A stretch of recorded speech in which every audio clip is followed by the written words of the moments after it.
In the town of Bisden, nobody leaves their home after dark. As soon as the sun begins to set, shutters are drawn and shut, candles are snuffed out, and doors are locked tight. Before the moon is fully risen, the entire town appears deserted, and silence reigns supreme. "Did you hear that?"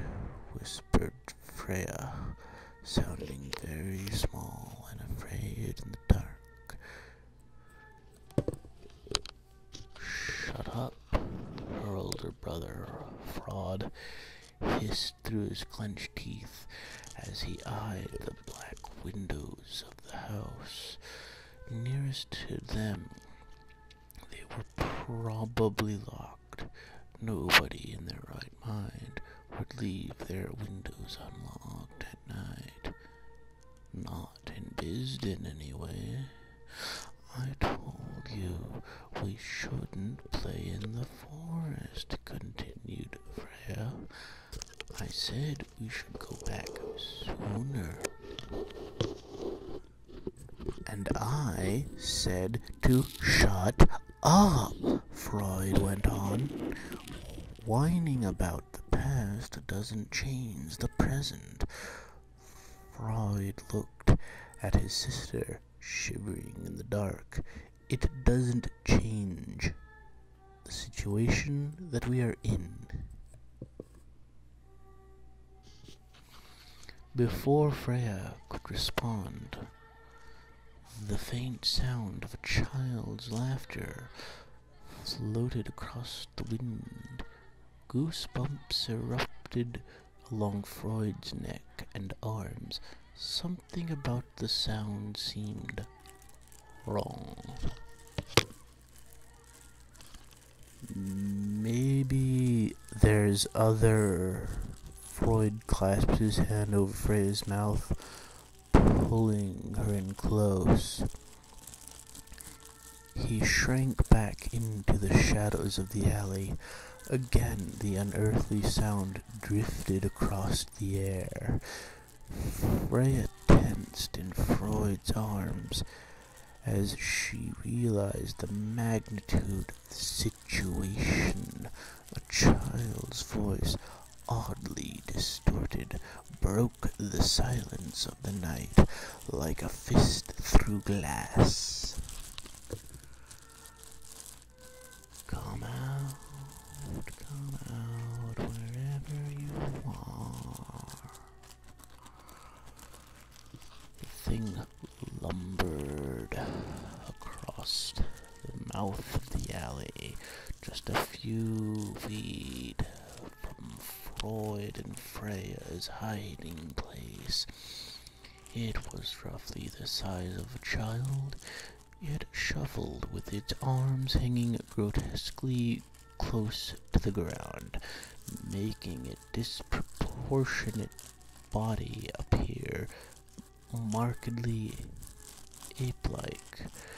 It was completely nude and had skin so shockingly white that it reflected the glow of the moon.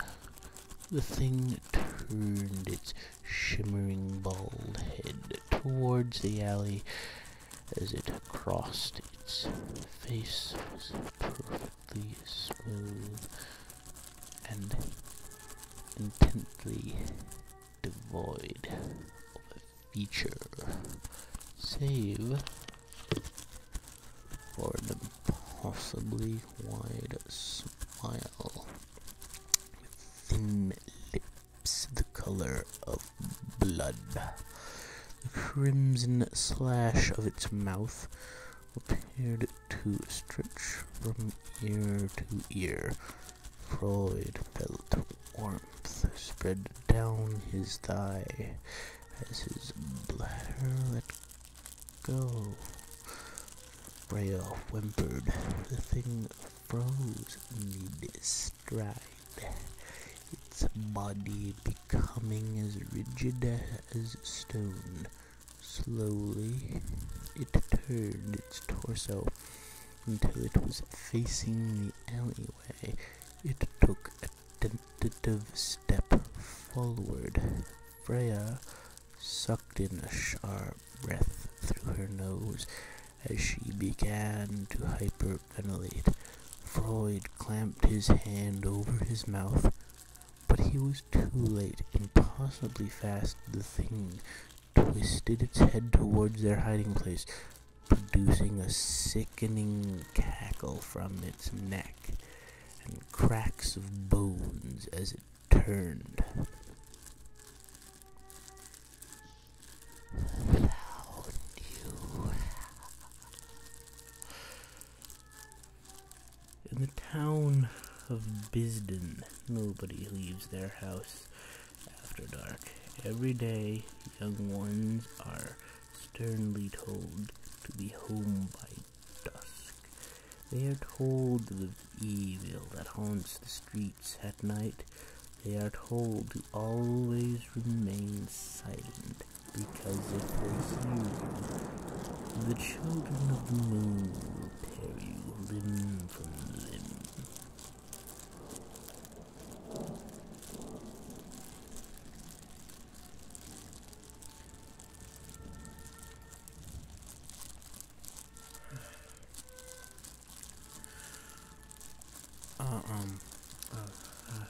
There. I guess you could say I'm writing this as a cautionary tale to those who plan on studying abroad in the future. I don't mean to discourage you from going in the first place. It's more like I want you to be aware of this, so that something like this doesn't happen to you. I guess I should explain a little bit.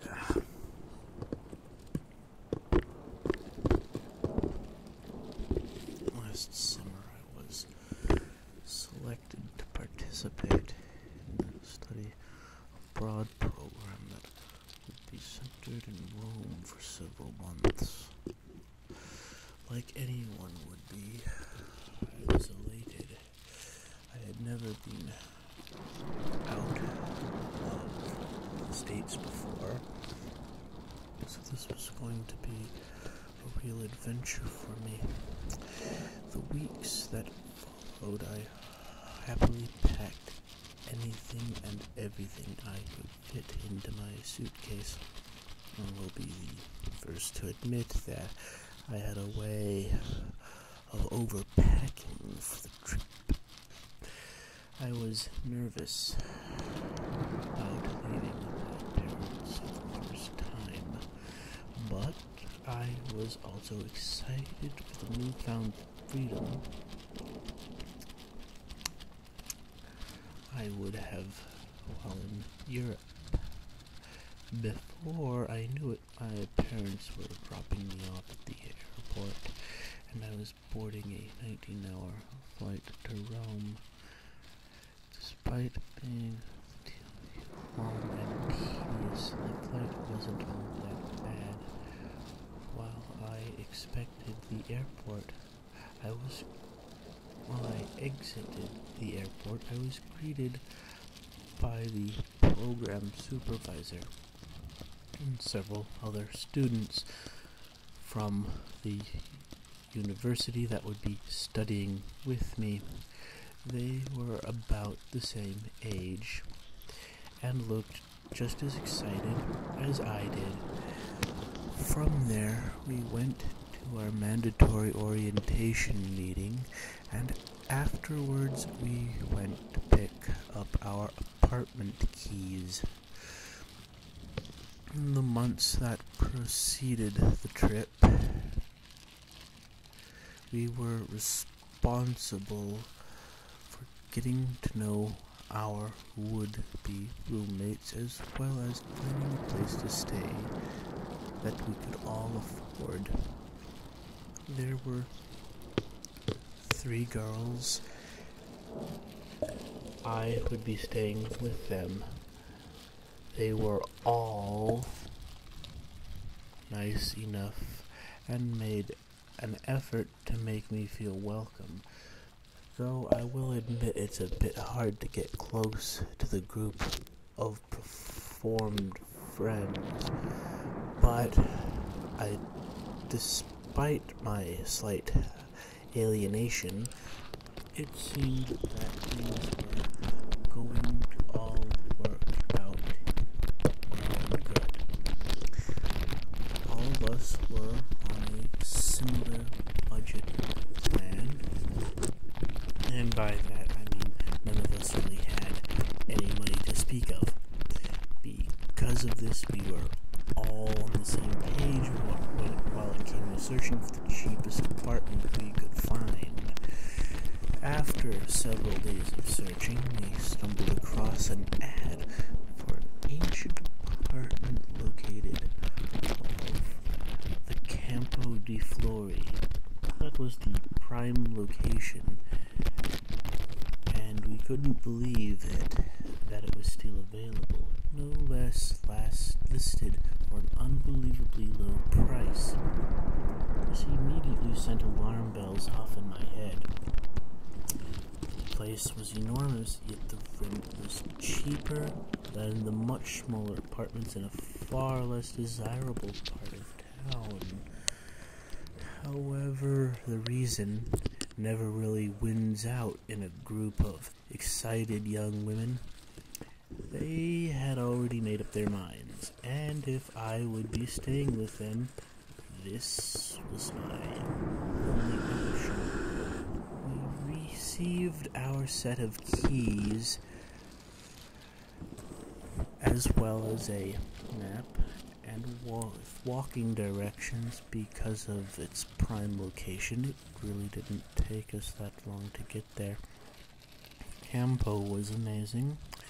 During the daytime, it was filled with a vibrant market, while during the evening, it was lined with lively street performers. All of the apartments surrounding it looked to be ancient, so ours really didn't stand out all that much.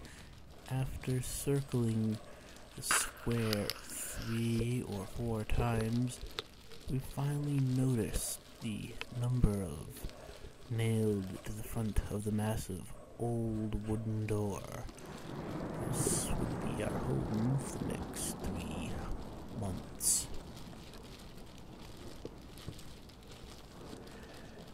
I fought with my keys for a moment,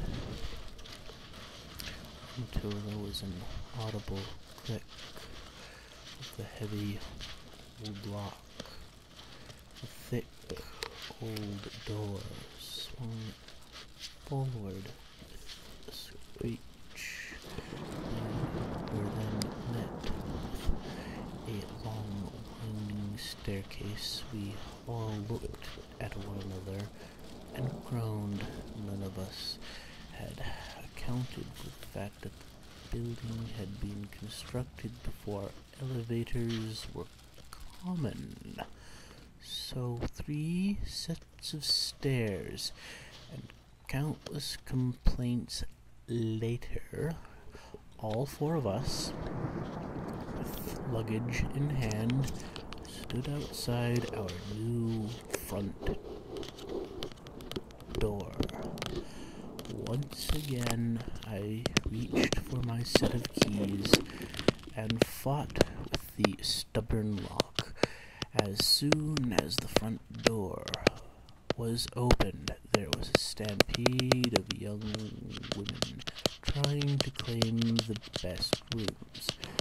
Being a 3-bedroom apartment, it meant that 2 of us would have to share. I personally didn't really care, so I let the others battle it out. When the dust had settled, I found that I would be sharing a room with a girl called Stephanie. This was fine with me. Stephanie was nice enough, and she was so very quiet. My ideal feature in a roommate. Over the course of the rest of the day, we ran around exploring our new home. There were 2 bathrooms, a full kitchen, a living room with an ancient TV. Once again, I began to feel uneasy. Just how was it that we were able to get all of this for such a low price?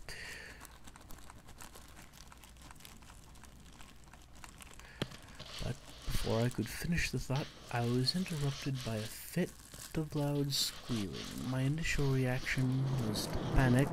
However, I soon learned that all the noise was from excitement down at the other end of the apartment near the front door. Apparently there was another part of the flat we had missed.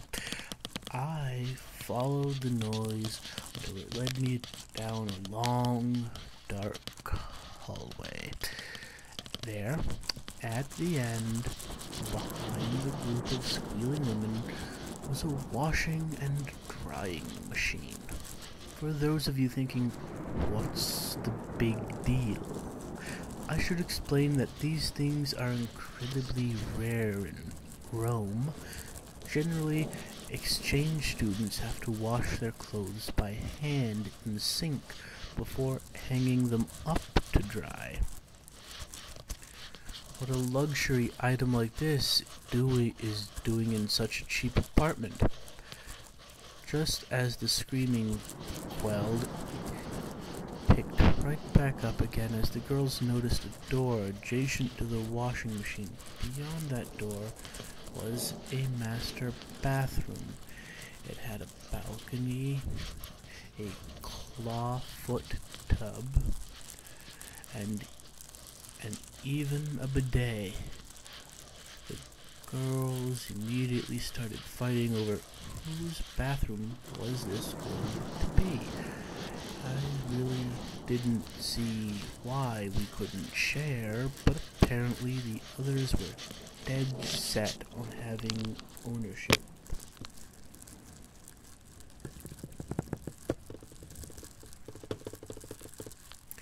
As it turned out, it ended up being my bathroom.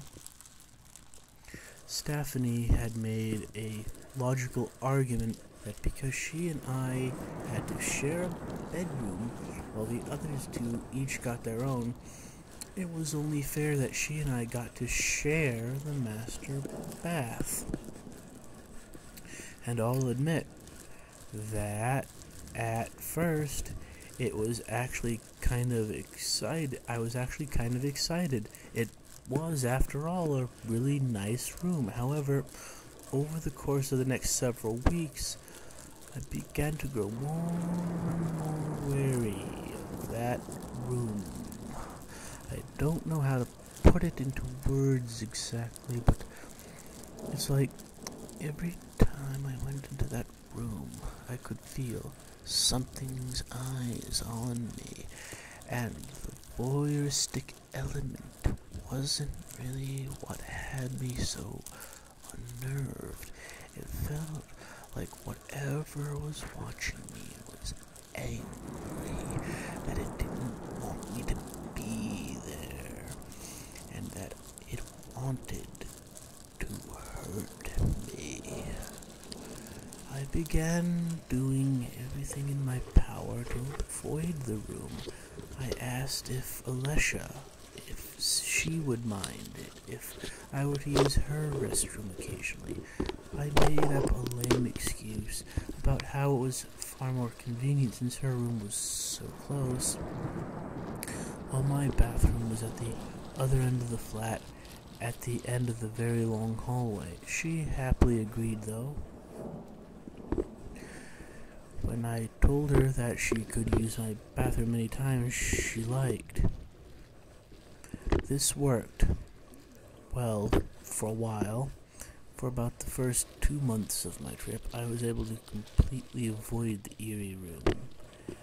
It wasn't until the final month that everything began to unravel.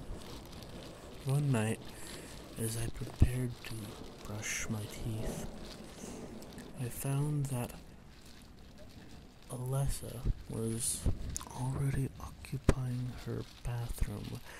I could hear giggles coming from down the hallway. It was clear both Stephanie and our roommate were both getting ready for bed in the master bath.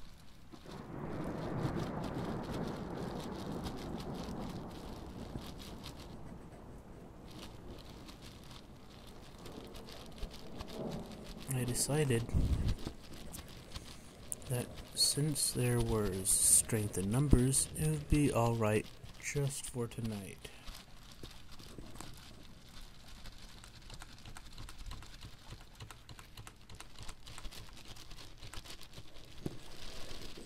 So I made my way down the large bathroom where I joined the boisterous girls in brushing my teeth.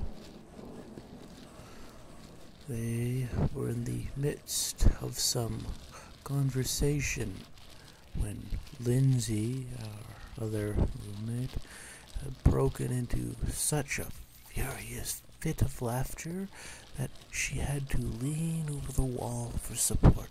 But suddenly she jolted upright as if she had been shocked. We all looked at what had been the cause of her reaction. There on the wall, about the same level as the bathtub, was a tiny door. None of us had noticed it because it was the same color as the walls. The landlord had even painted over it. Naturally, this made me a bit nervous. Whatever it was, the landlord clearly didn't want anyone opening it. But as usual, throwing caution to the wind, Lindsay reached for the handle and began tugging with all her might. Stephanie chuckled, held her tongue in disapproval before pulling out a small pocket knife. She began directly carving along the seam of the door. I wanted to beg her to stop, but I really didn't have the energy to argue that night, so within a few minutes Lindsay had yanked the little door open with a loud crack.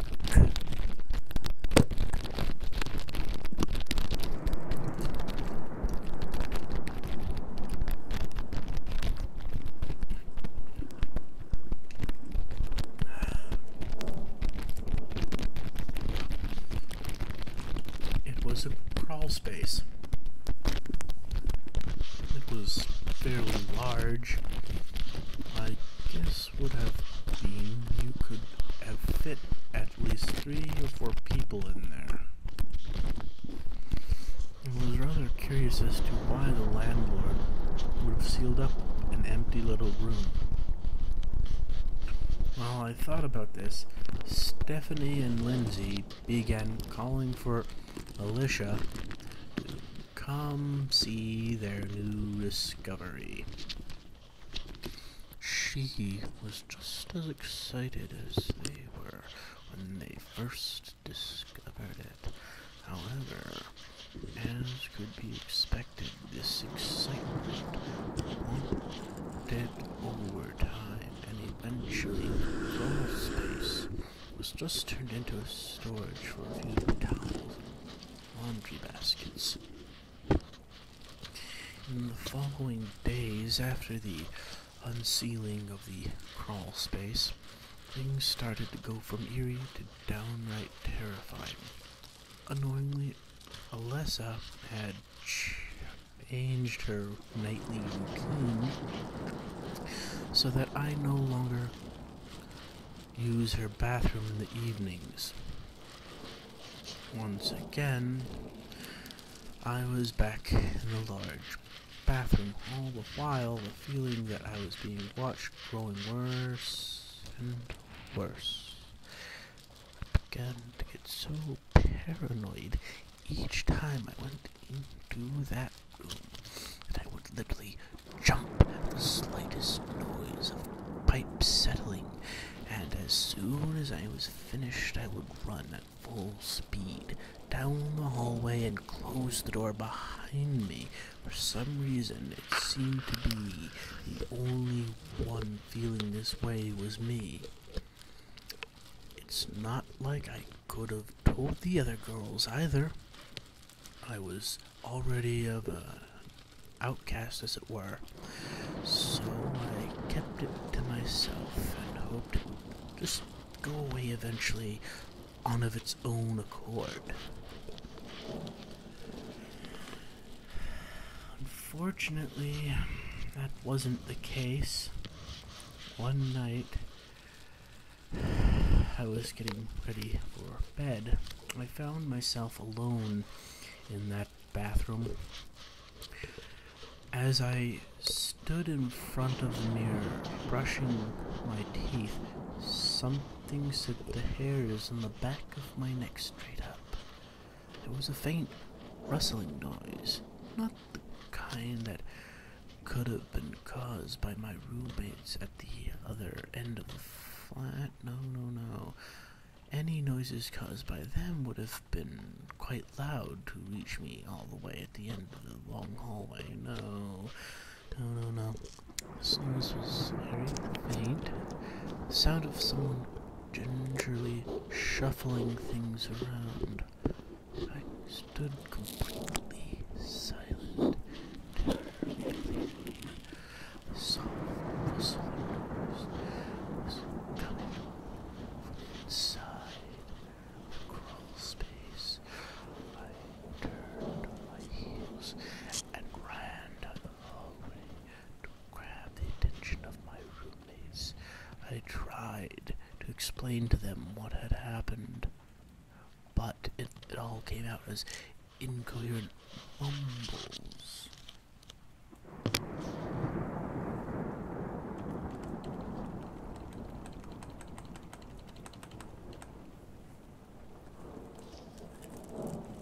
Eventually, I managed to stutter. Something's inside the crawl space.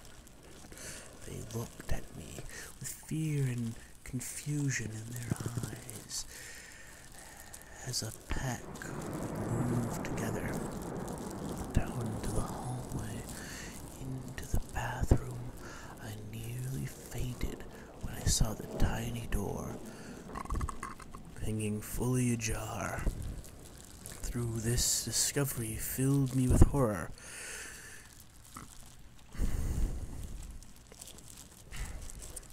Alyssa immediately pointed to the balcony's sliding door. Stephanie had left it open, the air out of the bathroom after having taken a shower for several hours ago.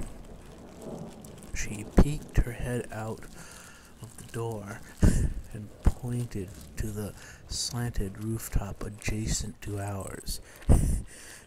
There were pigeons' nest occupied by a few birds. The girls surmised that a pigeon must have found its way in and was the cause of the disturbance. They had all a good laugh as we made our way back to the living room. I pretended to shake it off, but I knew it was not a pigeon that caused the rustling noise. First off, the tiny door had been shut tight all day. None of us really cared to leave it open because it smelled quite musty in there. And secondly, the door had been shut when I left the bathroom. I am certain of this, yet there it was wide open when I returned. You're not going to tell me that a pigeon knows how to and is capable of opening and closing a door all by itself. I was at this point beginning to suspect that something was terribly wrong with this apartment. When I got back to my room, I pulled out my laptop and called my best friend via Skype.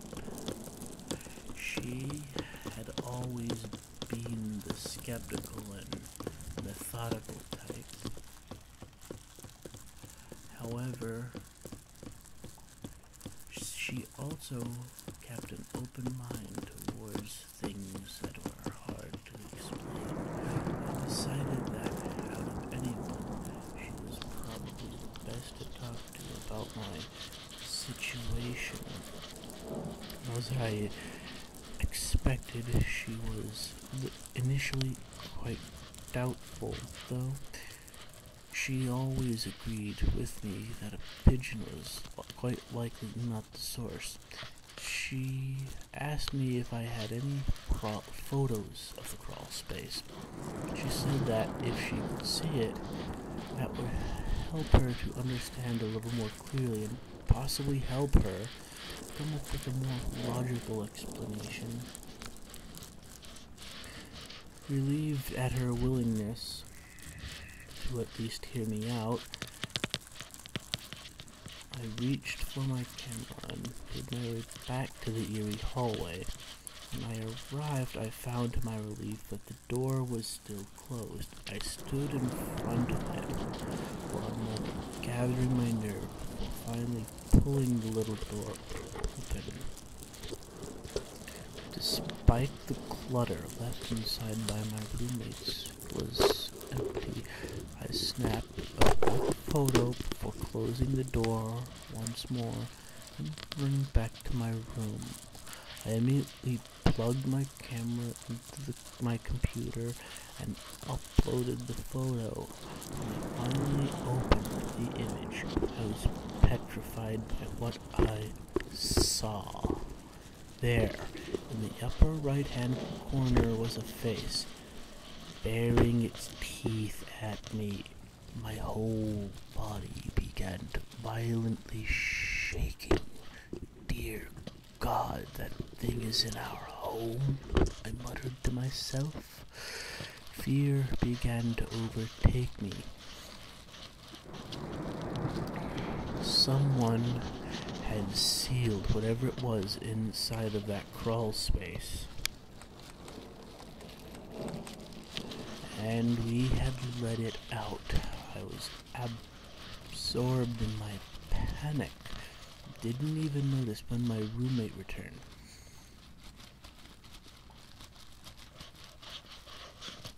She was so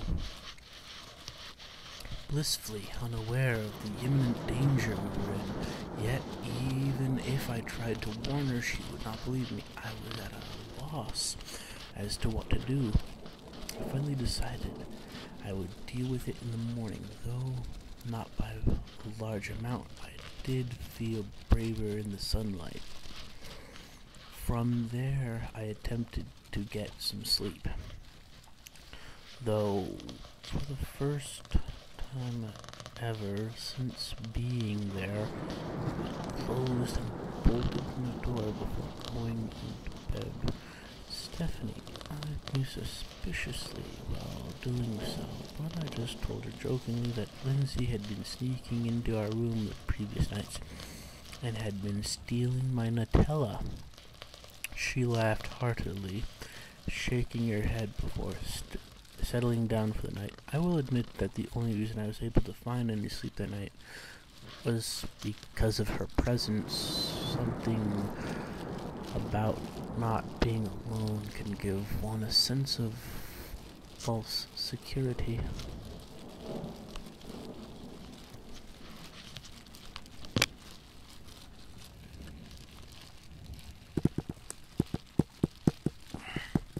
It was about 2 o'clock in the morning when the sound awoke me. I had always been a light sleeper, so the faint noise was enough to stir me. It sounded like a door being pushed open at the other end of the flat, followed by footsteps. These weren't normal footsteps. They were far too fast. It sounded like someone was running at full speed from the foyer to the living room and all about the apartment. These weren't heavy footsteps like the kind you expect from a running person. They were very light, almost unnaturally so. My initial reaction was to assume it was either Alyssa or Lindsay, so I got up and struck my ear to the wall behind me that separated Lindsay's room from mine. I could hear faint but steady breathing. She was clearly asleep. It wasn't her. I then crossed over to the other side of my room, near the door, and once again struck my ear to the wall. Alessa's snoring was quite audible. There was no way it was her. I slowly began to grow fearful as I turned in the last resort to see if Stephanie had perhaps gotten up, but I could plainly see her resting, silently rising up and down. As a shiver went down my spine, and I nearly screamed when I realized that the footsteps had come from outside of my door. Despite the lights being out, I could clearly see the looming dark shadow of a form through the tiny crack at the foot of my door.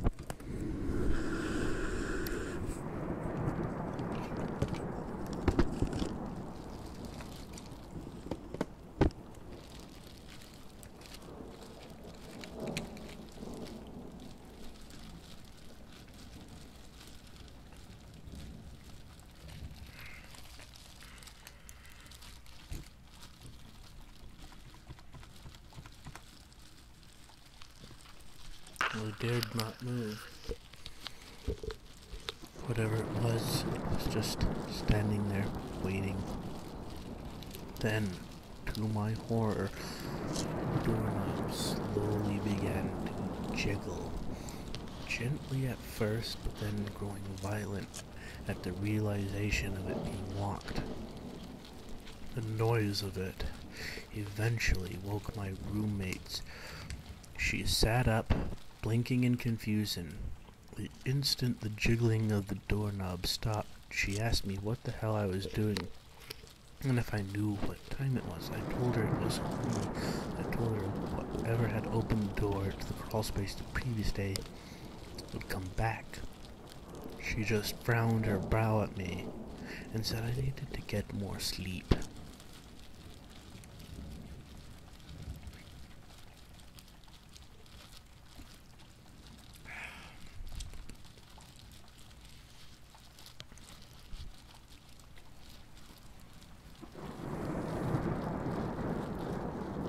Next day, I made an appointment with my program supervisor.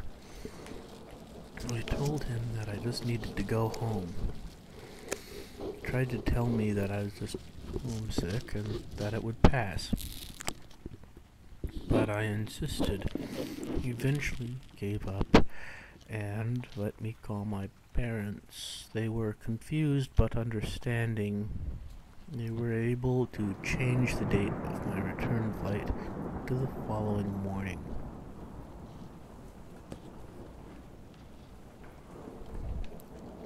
I really wanted to get out of there that day, but understandably that was the soonest they could manage. Unfortunately, this meant that I would have to stay one more night in the apartment. When I returned, I tried to tell the others about what had been going on. I knew I was going to be getting out of there and that I would be out of danger, but I was still immensely worried for their safety. But none of them took me seriously. They looked at me as if I was a madwoman.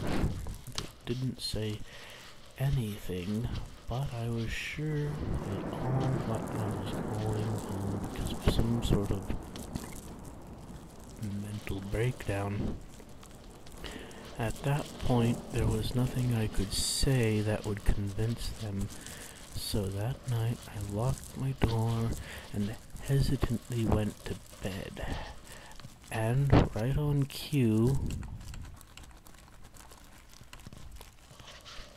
once again around 2 o'clock in the morning, I was awoken by the rapid footsteps and scampering around the apartment.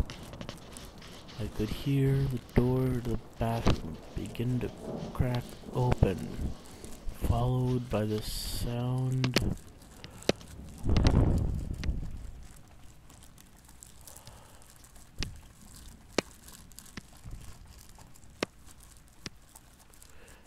footsteps scampering. I could hear the door to the apartment begin to creak open, followed by the door at the end of the hallway. The footsteps grew louder and faster as they moved through the apartment. And finally, once more, they came to a pause outside of my door. I could hear breathing this time, slow and heavy.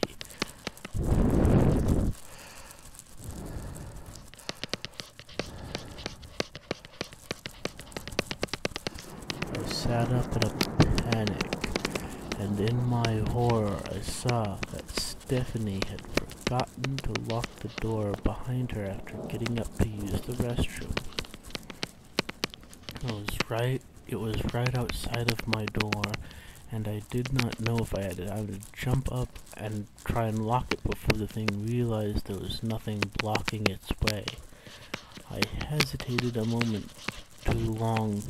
By the time I had sat up straight in my bed, the handle slowly began to turn. I froze in terror as the door cracked open, revealing my tormentor. It stood there, ominously in the doorway, staring me down. Its eyes protruded slightly from its skull, and it gave off a very faint bluish light. It didn't appear to have a nose, only slits where its nostrils should have been. It had teeth of a man, but it had no lips, giving it the impression of an eternally toothy snarl. Its grayish-white skin was waxy and stretched tight over its bony face.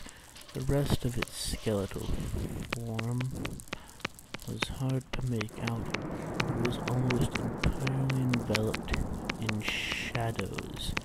After pausing for a moment in the doorway, it began to head towards me. As it moved, its body let out sickening cracks. I sat there, still petrified by fear, until it made its way to the front door of my bed. Its heavy breaths were deafeningly loud. I don't know how Stephanie slept through it. The air had begun to smell sour and stagnant. With frightening speed, it jolted to the other end of the bed, mere feet from me. I gagged at the smell of it, like sulfur and rotting flesh. Slowly, it unfurled one of its long, gnarly hands and proceeded to reach for me. But not until it was several inches away did I finally find my voice.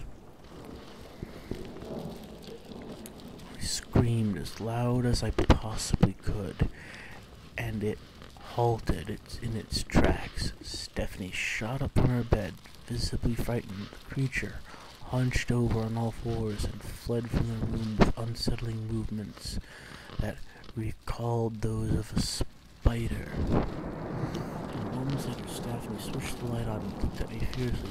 She demanded to know what the fuss was about. I told her exactly what had happened. She just called me a nutcase.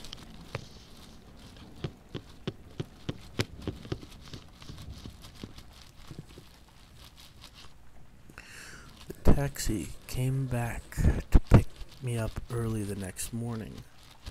The sun had not even risen by the time it arrived. None of the girls came to see me off.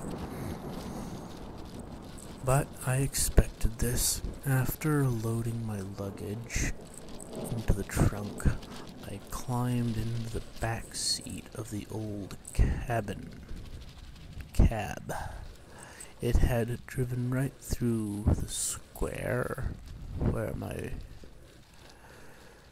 was sitting at the base of my apartment. When I leaned to look out the window, I could see where my room had been. My face colored into a mixture of panic and concern. There, looking out my window, was the creature. Its unblinking eyes bore into me, its lipless mouth curled in snarling grin. Before I could say anything, the cab driver had taken off, leaving that hell house far behind. I tried to warn them. I really did. I did everything in my power to try and warn them of the danger they were in, but none of them listened to me. There was no way I could have stopped what happened after I returned home. You see, several weeks after I returned to the United States, I received a phone call from the program director. He informed me that the day before the program ended, all 3 of my roommates had been reported missing. The authorities had no idea just how long they had actually been gone for, as they were only recently discovered to be missing when the program director went to check on them after none of them made it to the end of the program wrap-up meeting. They assumed it had been at least a week or 2 since all the food in the apartment was expired. There were no sign of forced entry, and no valuables were missing.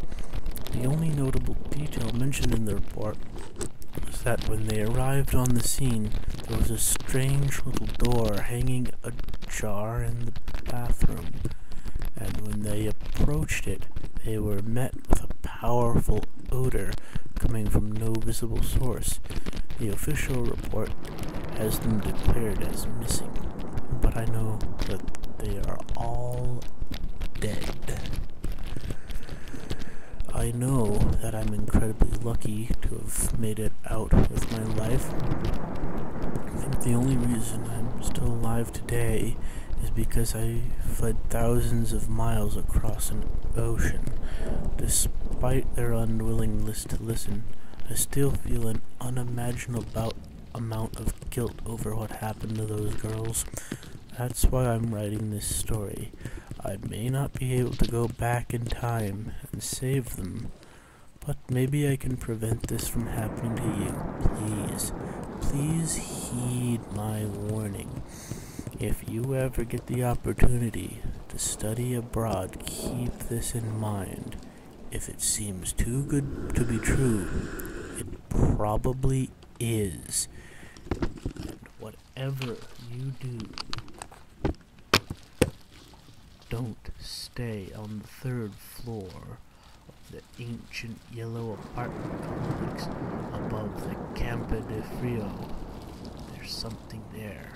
Something evil.